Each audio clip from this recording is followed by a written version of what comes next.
61 নম্বর লালগোলা বিধানসভা কেন্দ্রের নির্বাচনী আবহ ক্রমে জমে উঠেছে।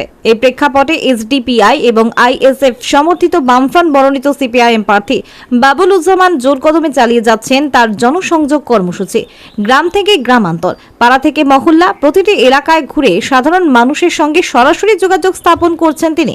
জনসংযোগ চলাকালীন মানুষের কাছ থেকে বিপুল সাড়া মিলছে বলেই দাবি প্রার্থীর সমর্থক ও দলীয় কর্মীদের।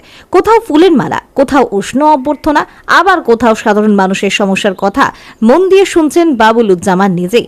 স্থানীয় বাসিন্দাদের একাংশের দাবি, দীর্ঘদিনের বিভিন্ন সমস্যা ও বঞ্চনার কথা তুলে ধরার একটি সুযোগ পাচ্ছেন তারা এবং সেই কারণে এই জনসংযোগ কর্মসূচিতে স্বতঃস্ফূর্তভাবে অংশ নিচ্ছেন বহু মানুষ।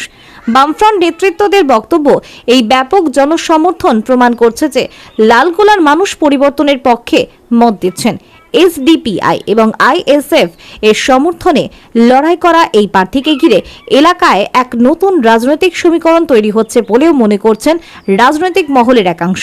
সব মিলিয়ে ভোটের আগেই লালগোলা বিধানসভায় বাবুলুজ্জামান এই ধারাবাহিক জনসংযোগ কর্মসূচি নির্বাচনী লড়াইকে আরো উত্তপ্ত করে তুলেছে, এমনটাই মত রাজনৈতিক বিশ্লেষকদের।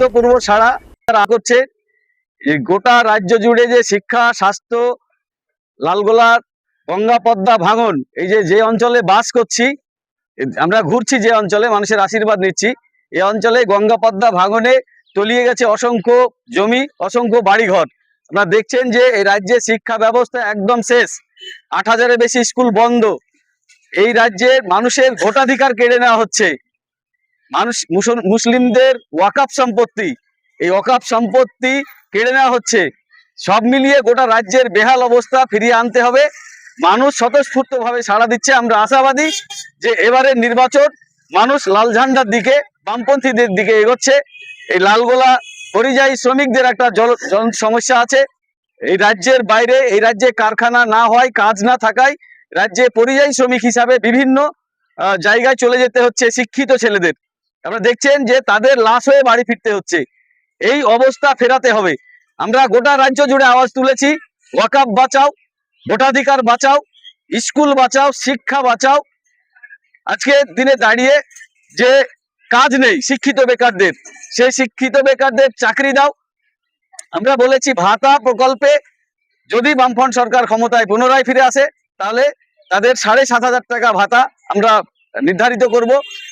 এসআইআর নিয়ে মানুষের যে হয়রানি, কাজ হচ্ছে এই লালগোলার মাটিতে দাঁড়িয়ে গঙ্গা পদ্মা ভাঙন প্রতিরোধ করা। এই লালগোলায় কলেজ আপনারা জানেন প্রতিষ্ঠা হয়েছে, সেই কলেজে সায়েন্স বিভাগ চালু হয়নি, সেই সায়েন্স বিভাগ চালু করা। লালগোলায় হাসপাতাল বেহাল অবস্থা স্বাস্থ্যের, তা পুনরুদ্ধার করা।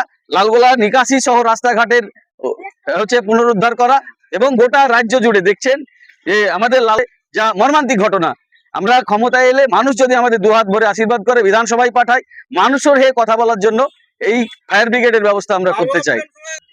2011 সালে পরিবর্তনের পর তোলাবাজদের দৌরাত্ম বেড়েছে, গোটা রাস্তার বেহাল অবস্থা। এই বেহাল অবস্থা আমরা ঘুচাতে চাইছি। রাস্তা যোগাযোগ, গ্রামীণ সড়ক যোজনা যেটা হয়, আমরা মানুষকে ভালো রাস্তা উপহার দিতে চাই।